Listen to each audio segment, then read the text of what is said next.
ఆయన ఇంటెన్షన్ వేరు, కానీ అటాక్ చేస్తున్న తీరు మాత్రం అటెన్షన్ గ్రాబ్ చేస్తోంది.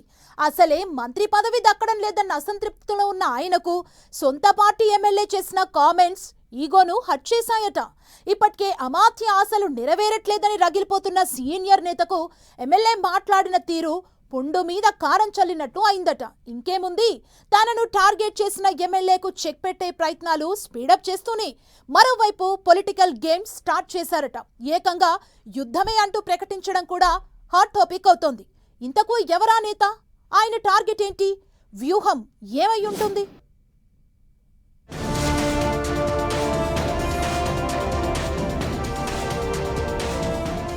కాంగ్రెస్ లో కోమటిరెడ్డి రాజగోపాల్ రెడ్డి చెడుగుడు. తన దారికి అడ్డొస్తే అంతే సంగతులు అంటూ ఇండికేషన్. శామ్యూల్కు చెక్ పెట్టేందుకు ఏపూరి సోమన్నకు బూస్టప్. మరోవైపు సర్కారును కార్నర్ చేస్తూ రాజగోపాల్ రెడ్డి అటాక్. ఏ పార్టీలో ఉన్నా, ఏ పదవిలో కొనసాగుతున్నా కోమటిరెడ్డి రాజగోపాల్ రెడ్డి రూటే సపరేటు.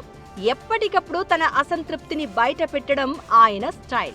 అంతేకాదు, మనసులో మాటను బయటకు చెప్పేస్తూ ఓపెన్ హార్టెడ్ పర్సన్ అనే పేరు కూడా తెచ్చుకున్నారు. అయితే గత ఎన్నికల్లో కాంగ్రెస్ నుంచి పోటీ చేసి మునుగోడు ఎమ్మెల్యేగా గెలిచిన ఆయన కొన్నాళ్లుగా మంత్రి పదవి దక్కలేదన్న అసంతృప్తితో రగిలిపోతున్నారు. ఈ క్రమంలోనే సందు దొరికినప్పుడల్లా కాంగ్రెస్ ప్రభుత్వాన్ని ఇరకాటంలో పెట్టేలా కామెంట్స్ చేస్తున్నారు. సీఎం రేవంత్ రెడ్డిని పలుసార్లు టార్గెట్ చేసిన ఆయన లేటెస్ట్ గా సీఎంతో పాటు ఒకరిద్దరు మంత్రులను కూడా ఇన్ డైరెక్ట్ గా టార్గెట్ చేసినట్లు ప్రచారం నడుస్తూ ఉండడం పొలిటికల్ హాట్ టాపిక్ అవుతోంది. కాంగ్రెస్ తో సంబంధం లేని వ్యక్తులు పెద్ద పెద్ద పదవులు అనుభవిస్తున్నారని బాంబు పేల్చారు రాజగోపాల్ రెడ్డి. ఇందిరమ్మ ఇళ్ల కోసం 1,00,000 కొర్రీలు పెడుతున్న నేతలు వాళ్లు మాత్రం విచ్చలవిడిగా సంపాదిస్తున్నారని సీరియస్ ఎలిగేషన్ చేశారు. అంతేకాదు, అవినీతిపై యుద్ధం చేస్తానంటూ ప్రకటించిన ఆయన రవీంద్ర భారతి వేదికగా ప్రభుత్వంలోని నేతలపై సమరశంఖం పూరించారు.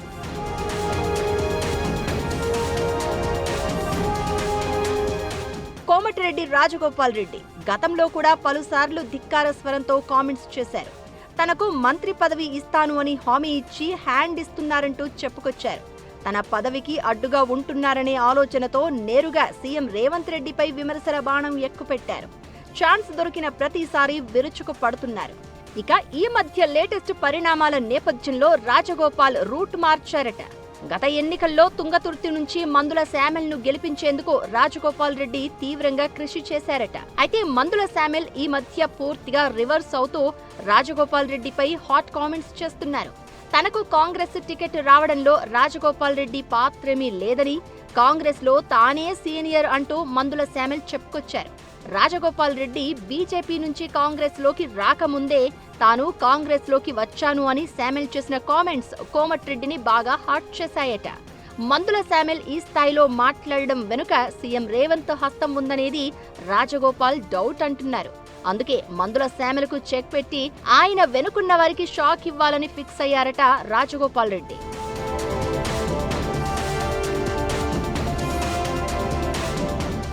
తనకు పట్టున్న తుంగతుర్తి నియోజకవర్గంపై ఫోకస్ పెంచాలని రాజగోపాల్ డిసైడ్ అయ్యారట. కొంతకాలంగా తుంగతుర్తిపై కన్నేసిన ఏపూరి సోమన్నకు అండగా నిలవాలని రాజగోపాల్ భావిస్తున్నారట. అందుకే ఏపూరి సోమన్న 25 ఏళ్ల పాట కార్యక్రమానికి రాజగోపాల్ రెడ్డి ముఖ్య అతిథిగా హాజరయ్యారని అంటున్నారు.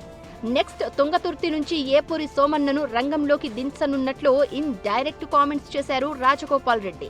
ఒక్క దెబ్బతో 2 పిట్టలు అన్నట్లుగా అటు శామ్యూల్కు ఎర్త్ పెట్టడంతో పాటు ఇటు సర్కారు పెద్దలకు సెగ తగిలేలా చేయాలి అనేది రాజగోపాల్ రెడ్డి స్కెచ్ అంటున్నారు. అందుకే గతంలో కంటే డోస్ పెంచి మాటల తూటాలు పేల్చారు అన్న టాక్ నడుస్తోంది. అయితే రాజగోపాల్ రెడ్డి కామెంట్స్ పై మీడియా చిట్ చాట్ లో సీరియస్ అయ్యారు పీసీసీ చీఫ్ మహేష్ కుమార్ గౌడ్. ఆయన వ్యాఖ్యలను హైకమాండ్ దృష్టికి తీసుకెళ్లామని, గీత దాటితే చర్యలు తీసుకుంటామని హెచ్చరించారు. ఇందిరమ్మ ఇండ్లు లాటరీ పద్ధతిలోనే ఇస్తున్నామని, ఎక్కడా అవినీతి లేదని చెప్పుకొచ్చారు. ఇక తెలంగాణలో కూడా తమిళనాడు మార్పు తీసుకొస్తామన్న రాజగోపాల్ రెడ్డి కామెంట్స్ పై కూడా రియాక్ట్ అయిన మహేష్ కుమార్ గౌడ్ తమిళనాడు, తెలంగాణ రాజకీయాలు వేరువేరని అన్నారు. బాధ, ఆవేదన ఉంటే అది మాట్లాడుకోవడానికి సరైన వేదికలు ఉన్నాయని, రాజగోపాల్ రెడ్డి అభ్యర్థులను ప్రకటించడానికి వీల్లేదు అన్నారు. అటు రాజగోపాల్ రెడ్డి కామెంట్స్, ఇటు మహేష్ కుమార్ గౌడ్ రియాక్షన్ వచ్చిందో లేదో మరో Congress MLA Anirudh Reddy Instagram post చర్చకు దారితీస్తోంది. స్వాతంత్ర్య దినోత్సవం సందర్భంగా శుభాకాంక్షలు తెలుపుతూ పోస్ట్ పెట్టిన ఆయన నెక్స్ట్ జనరేషన్ కరప్షన్ పై పోరాడాలని, అవినీతి రహిత సమాజం కోసం నవతరం ముందడుగు వేయాలని పిలుపునివ్వడం చర్చనీయాంశమవుతోంది. దీంతో ఒకరి తర్వాత మరొకరు సర్కారు పెద్దలు, పలువురు మంత్రుల తీరుపై అసంతృప్తిని బయట పెడుతూ బరస్ట్ అవుతున్నారన్న టాక్ వినిపిస్తోంది. ఇది ఎక్కడికి దారితీస్తుందో చూడాలి మరి.